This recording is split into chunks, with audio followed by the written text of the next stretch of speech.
Europe 1. Le grand direct des médias, Jean-Marc Morandini. Et depuis hier, c'est un tollé sur les réseaux sociaux. Alexia, candidate finaliste de Secret Story 7, est la cible de critiques après avoir fait le choix de médiatiser son opération chirurgicale. Photos et vidéos sur Internet et live tweets de son augmentation mammaire. Beaucoup pensent que c'est juste un moyen de continuer à faire parler d'elle. On va essayer de comprendre jusqu'où on peut aller. Avec nous pour en parler, Ludovic Jean-Gombaud, directeur de la rédaction de Star Club et de Fun 2. Bonjour. Bonjour. Merci d'être avec nous. Sabrina Philippe, psychologue. Bonjour également. Et puis on est en ligne donc avec Alexia, cette candidate de Secret Story qui fait beaucoup parler d'elle. Bonjour Alexia. Bonjour. Merci beaucoup d'être en direct avec nous sur Europe 1. Alors c'est vrai que vous avez fait le choix de l'hyper-médiatisation. Vous avez même demandé à un blogueur qui s'appelle Jérém Star de venir de live tweeter en fait votre opération des seins. L'idée c'est quoi? C'est vous faire un coup de pub avec ça? Non, pas du tout. Je cherche pas du tout le buzz. C'est surtout pour avoir un reportage à but explicatif, que ce soit constructif, parce que beaucoup de filles ne savent pas en quoi consiste l'opération et n'osent pas se renseigner. Donc c'était surtout pour donner des explications, des informations pour toutes les jeunes filles qui aimeraient se lancer mais qui n'osent pas. Je précise que vous êtes dans votre chambre d'hôpital au moment où vous nous parlez. C'est ça? Je suis chez une amie en fait. Ah, vous êtes rentré, d'accord. Voilà, et je me repose parce que ça me fait très très mal.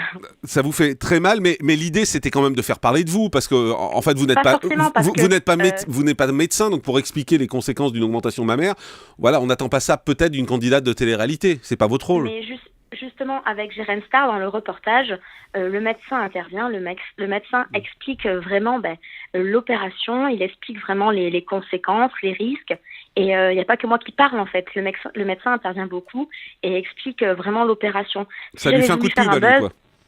Mais moi, c'est pas un coup de pub, parce que si j'avais voulu vraiment faire parler de moi, je savais très bien que ça allait faire des critiques, donc j'aurais fait un truc plus intelligent et faire un truc où les gens...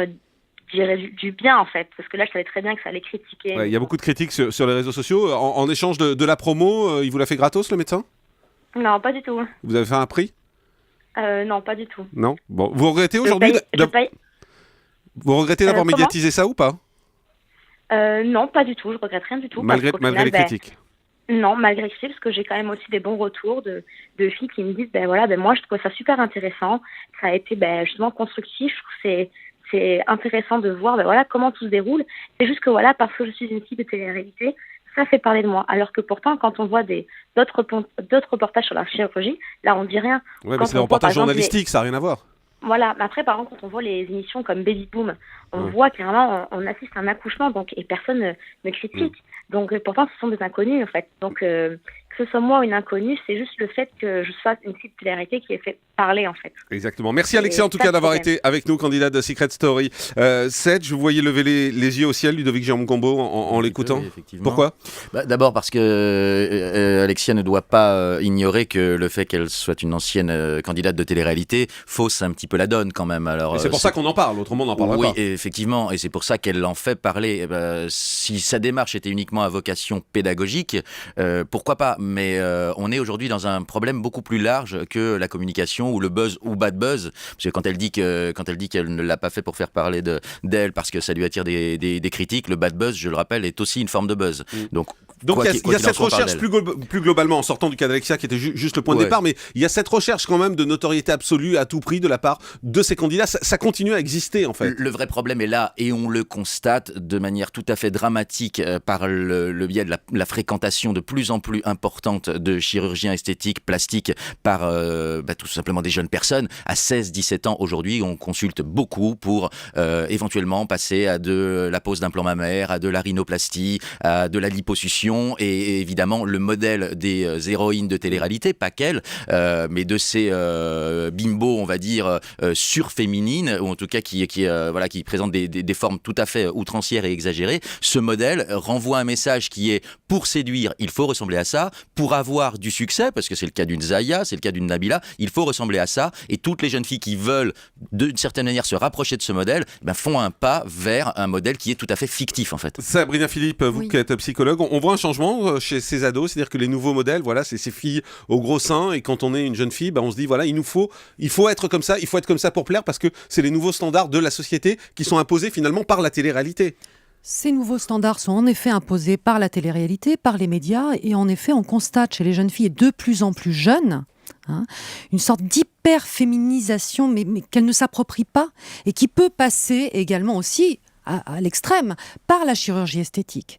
Et ça, c'est très grave en réalité, parce que le message qui est diffusé à travers ces programmes, c'est, en effet, comme vous le disiez très bien, finalement, je peux réussir avec mon corps en le modifiant, en utilisant cette hyper-féminité. Il n'y a rien d'autre derrière. C'est-à-dire que ces programmes ne sont basés que sur ça. C'est basé uniquement sur le physique, uniquement sur les formes et sur les coups de gueule, en fait. Et sur les coups de gueule, donc les bad buzz, c'est de ce dont vous parliez finalement. Mais alors, pour essayer d'être très pratique, qu'est-ce qu'on dit aux parents qui nous écoutent ce matin et qui ont des enfants, qui ont des jeunes filles, qui disent voilà, je veux ressembler à Nabila, je veux ressembler à telle candidate de télé-réalité. Que doivent dire les parents ? Je crois que ce qui est très important, en fait, c'est que ces programmes, on ne va pas arrêter de les diffuser parce qu'ils font de l'audience. Ça, c'est sûr. Mais par contre, il faut que les parents soient attentifs à ce que regardent les jeunes. Et il faut aussi qu'il y ait une verbalisation derrière. On en parle ensemble. Mais qu'est-ce qu'on dit quand on est parent, quand on a sa fille qui dit « Maman, j'ai une toute petite poitrine, je ne vais pas réussir, j'ai envie d'avoir la poitrine de Nabila ou de chez je ne sais pas trop qui ». Que répondent les parents ? On peut répondre justement « Regarde, ça, c'est une façon de voir les choses, c'est une façon de voir la vie ». D'accord, mais c'est celle qui marche. C'est celle qui marche en apparence, en tout cas. Non, en apparence, on a des moyens de montrer que d'autres personnes peuvent réussir autrement, par un autre talent et un réel talent. Donc ça, on peut le montrer à ses enfants. Ludovic Jean-Gombault, les gamins qui vous lisent, qui lisent vos magazines, ils adorent ça, on va pas se cacher les choses. Quand vous mettez des photos de jeunes filles, de candidates de télé-réalité avec des gros seins, ça marche, ça plaît. Il faut pas confondre non plus la personnalité et le personnage. Nabila, c'est un personnage, donc elle vit dans une fiction, et la plus grande erreur, c'est de laisser croire à ses enfants que dans la télé-réalité, il y a réellement de la réalité. Ça n'est pas vrai, c'est un personnage de fiction, c'est tout à fait inventé, c'est outrancier, c'est caricatural, c'est de la BD, tout est gonflé, au sens propre comme au sens figuré, souligné. Non, les jeunes filles, les ados, bien entendu, voient dans les formes une forme de féminisation et peut-être d'attrait vis-à-vis de la population masculine. Le fait de se sentir bien, c'est tout à fait autre chose. Il ne faut pas confondre non plus la démarche de chirurgie plastique, de nécessité, pourrait-on dire, pour se sentir bien, et celle de confort pour se sentir encore plus glam ou sexy. Mais elles s'intéressent tout autant à des stars qui sont des Selena Gomez, des Katy Perry, qui sont beaucoup plus naturelles, qui sont beaucoup plus standards, on pourrait dire. Et qui ont un talent, c'est surtout la différence. C'est-à-dire que, bien entendu, le problème des héroïnes de télé-réalité, c'est qu'elles ne vendent que le paraître et pas du tout l'être. Sabrina Philippe, aujourd'hui on est quand même dans une génération télé-réalité, en tout cas pour ces jeunes qui sont élevés à ça. Faut continuer à laisser regarder les gamins ce type d'émission. Je dirais que les enfants, vous pouvez leur interdire certaines choses jusqu'à un certain âge. C'est-à-dire que quand ils sont adolescents, c'est compliqué aussi. Ils choisissent. Petits, vous pouvez en effet les diriger. Mais c'est déjà dès tout petit qu'on peut les diriger vers de bons programmes.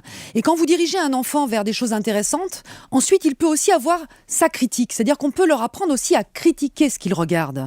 C'est-à-dire avoir un second degré et avoir du recul. Exactement. Un œil, une critique, se dire, bon, voilà, c'est amusant finalement parce que, oui, il y a un côté amusant à voir ces programmes qui sont vraiment parfois déplorables, mais je garde un second degré, je garde cette critique. J'ai un œil là-dessus qui dit que je ne suis pas obligée de leur ressembler pour être bien et je peux faire autre chose de ma vie. Ludovic Jean-Gombault, vous qui dirigez les rédactions Star Club et de Fan 2, il y a toujours la même fascination pour ces candidates de télé-réalité ou c'est en train de s'estomper un peu avec le temps ? Ça fait 11 ans que ça dure maintenant, 11-12 ans. Ça s'estompe toujours derrière la fascination pour les stars et les vraies stars qui véhiculent autre chose et d'autres messages. Ça, c'est tout à fait bon signe parce que c'est quand même la valeur de la célébrité qui ne repose pas à 100% sur la plastique et sur le physique. On ne suit pas seulement le modèle de la bimbo. Ça, c'est une chose. Je dirais que ça amuse. On jette à la fois un regard quelque part admiratif parce qu'elles sont belles à leur manière, ok, mais aussi parce qu'on jette un regard cynique et on se moque d'elles. Alors qu'une vraie star, une vraie chanteuse par exemple, on regarde son look, on regarde son comportement, on regarde son mec,